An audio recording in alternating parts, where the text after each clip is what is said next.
Jean, chapitre 17. Après ces paroles, Jésus leva les yeux vers le ciel et dit, Père, l'heure est venue. Révèle la gloire de ton Fils afin que ton Fils aussi révèle ta gloire. Tu lui as donné pouvoir sur tout être humain, afin qu'il accorde la vie éternelle à tous ceux que tu lui as donnés. Or, la vie éternelle, c'est qu'ils te connaissent, toi, le seul vrai Dieu, et celui que tu as envoyé, Jésus-Christ. J'ai révélé ta gloire sur la terre, j'ai terminé ce que tu m'avais donné à faire. Maintenant, Père, révèle toi-même ma gloire auprès de toi en me donnant la gloire que j'avais auprès de toi avant que le monde existe. Je t'ai fait connaître aux hommes que tu m'as donnés du milieu du monde. Ils étaient à toi et tu me les as donnés, et ils ont gardé ta parole. Maintenant ils savent que tout ce que tu m'as donné vient de toi. En effet, je leur ai donné les paroles que tu m'as données, ils les ont acceptées et ils ont vraiment reconnu que je suis sorti de toi, et ils ont cru que tu m'as envoyé. C'est pour eux que je prie. Je ne prie pas pour le monde, mais pour ceux que tu m'as donnés, parce qu'ils sont à toi. Tout ce qui est à moi est à toi, et ce qui est à toi est à moi, et ma gloire est manifestée en eux. Désormais je ne suis plus dans le monde, mais eux, ils sont dans le monde, tandis que je vais vers toi. Père saint, garde-les en ton nom, ce nom que tu m'as donné, afin qu'ils soient un comme nous. Lorsque j'étais avec eux dans le monde, je les gardais en ton nom. J'ai protégé ceux que tu m'as donnés, et aucun d'eux ne s'est perdu, à part le fils de perdition, afin que l'écriture soit accomplie. Maintenant je vais vers toi, et je dis ces paroles dans le monde, afin qu'ils aient en eux ma joie, une joie complète. Je leur ai donné ta parole, et le monde les a détestés parce qu'ils ne sont pas du monde, tout comme moi, je ne suis pas du monde. Je ne te demande pas de les retirer du monde, mais de les préserver du mal. Ils ne sont pas du monde, tout comme moi, je ne suis pas du monde. Consacre-les par ta vérité. Ta parole est la vérité. Tout comme tu m'as envoyé dans le monde, je les ai moi aussi envoyés dans le monde, et je me consacre moi-même pour eux, afin qu'eux aussi soient consacrés par la vérité. Je ne prie pas pour eux seulement, mais encore pour ceux qui croiront en moi à travers leurs paroles, afin que tous soient un comme toi, Père, tu es en moi et comme je suis en toi, afin qu'eux aussi soient un en nous pour que le monde croie que tu m'as envoyé.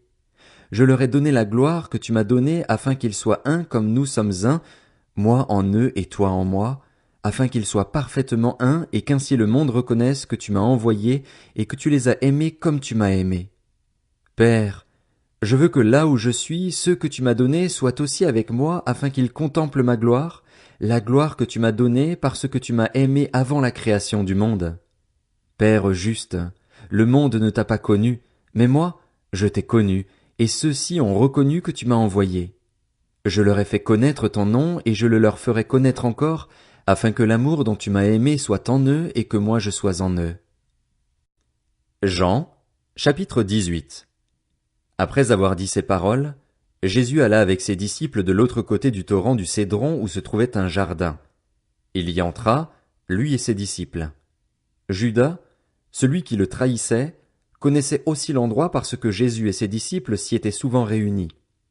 Judas prit donc la troupe de soldats romains ainsi que des gardes envoyés par les chefs des prêtres et les pharisiens, et il s'y rendit avec des lanternes, des torches et des armes.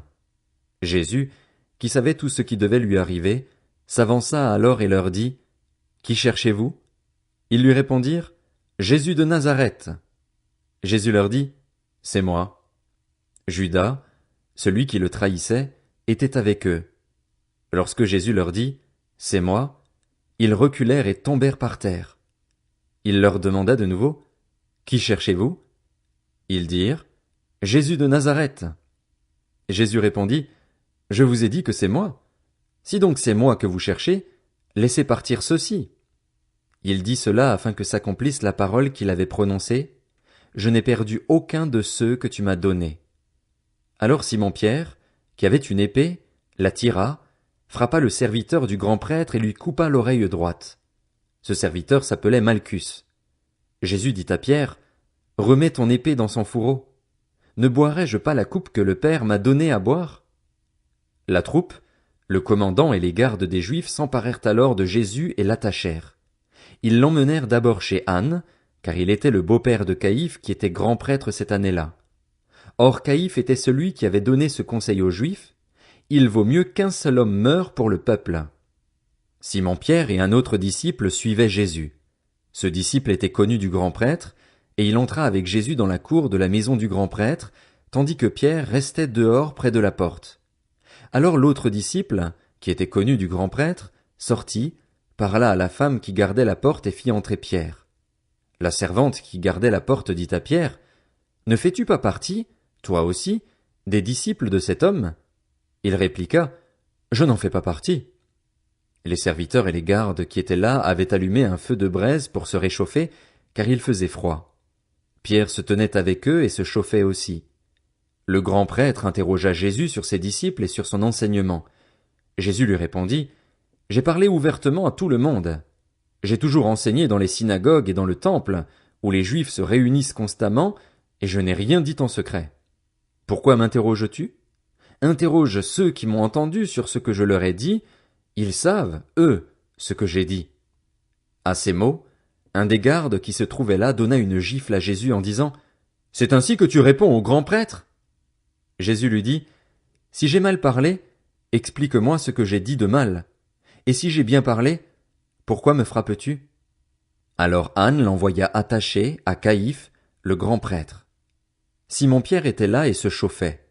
On lui dit, « Ne fais-tu pas partie, toi aussi, de ses disciples? » Il le nia et dit, « Je n'en fais pas partie. » Un des serviteurs du grand prêtre, un parent de celui à qui Pierre avait coupé l'oreille, dit, « Ne t'ai-je pas vu avec lui dans le jardin? » Pierre le nia de nouveau. Et aussitôt un coq chanta. De chez Caïphe, ils conduisirent Jésus au prétoire, c'était le matin. Ils n'entrèrent pas eux-mêmes dans le prétoire afin de ne pas se souiller et de pouvoir manger le repas de la Pâque. Pilate sortit donc à leur rencontre et dit, « De quoi accusez-vous cet homme? » Ils lui répondirent, « Si ce n'était pas un malfaiteur, nous ne te l'aurions pas livré. » Sur quoi Pilate leur dit, « Prenez-le vous-même et jugez-le d'après votre loi. » Les Juifs lui dirent, « Nous n'avons pas le droit de mettre quelqu'un à mort. » C'était afin que s'accomplisse la parole que Jésus avait dite pour indiquer de quelle mort il allait mourir. Pilate rentra dans le prétoire, appela Jésus et lui dit, « Es-tu le roi des Juifs? » Jésus lui répondit, « Est-ce de toi-même que tu dis cela ou d'autres te l'ont-ils dit de moi? » Pilate répondit, « Suis-je un Juif, moi? Ta nation et les chefs des prêtres t'ont livré à moi. Qu'as-tu fait? » Jésus répondit, « Mon royaume n'est pas de ce monde. Si mon royaume était de ce monde, mes serviteurs auraient combattu pour moi afin que je ne sois pas livré aux Juifs. Mais en réalité, mon royaume n'est pas d'ici-bas. » Pilate lui dit, « Tu es donc roi? » Jésus répondit, « Tu le dis, je suis roi. Si je suis né et si je suis venu dans le monde, c'est pour rendre témoignage à la vérité. Toute personne qui est de la vérité écoute ma voix. » Pilate lui répliqua, « Qu'est-ce que la vérité? » Sur ces mots, il sortit de nouveau à la rencontre des Juifs et leur dit, « Pour ma part, je ne trouve en lui aucun motif de le condamner. Mais, comme c'est une coutume parmi vous que je vous relâche quelqu'un lors de la Pâque, voulez-vous que je vous relâche le roi des Juifs? » Alors de nouveau ils crièrent tous, « Non, pas lui, mais Barabbas !» Or, Barabbas était un brigand. Jean, chapitre 19. Alors Pilate ordonna de prendre Jésus et de le fouetter. Les soldats tressèrent une couronne d'épines qu'ils posèrent sur sa tête et lui mirent un manteau de couleur pourpre. Puis, s'approchant de lui, ils disaient, « Salut, roi des Juifs !» et ils lui donnaient des gifles. Pilate sortit de nouveau et dit aux Juifs, « Voilà, je vous l'amène dehors afin que vous sachiez que je ne trouve en lui aucun motif de le condamner. » Jésus sortit donc, portant la couronne d'épines et le manteau de couleur pourpre. Pilate leur dit, « Voici l'homme. » Lorsque les chefs des prêtres et les gardes le virent, ils s'écrièrent, « Crucifie-le! Crucifie-le » Pilate leur dit, « Prenez-le vous-même et crucifiez-le, car pour ma part, je ne trouve en lui aucun motif de le condamner. » Les Juifs lui répondirent, « Nous avons une loi et, d'après notre loi, il doit mourir parce qu'il s'est fait fils de Dieu. » Quand il entendit cette parole, Pilate eut très peur. Il rentra dans le prétoire et dit à Jésus, « D'où es-tu? » Mais Jésus ne lui donna aucune réponse. Pilate lui dit, « C'est à moi que tu refuses de parler? Ne sais-tu pas que j'ai le pouvoir de te relâcher et que j'ai le pouvoir de te crucifier? » Jésus répondit, Tu n'aurais aucun pouvoir sur moi s'il ne t'avait pas été donné d'en haut. C'est pourquoi celui qui me livre à toi est coupable d'un plus grand péché. Dès ce moment-là, Pilate chercha à le relâcher, mais les Juifs criaient, Si tu le relâches, tu n'es pas l'ami de l'empereur. Tout homme qui se fait roi se déclare contre l'empereur. Après avoir entendu ces paroles, Pilate amena Jésus dehors et siégea au tribunal à l'endroit appelé le pavé, en hébreu Gabbatha. C'était le jour de la préparation de la Pâque, il était environ midi. Pilate dit aux Juifs, Voici votre roi. Ils s'écrièrent alors, À mort! À mort! Crucifie-le! Pilate leur dit, Dois-je crucifier votre roi? Les chefs des prêtres répondirent, Nous n'avons pas d'autre roi que l'empereur.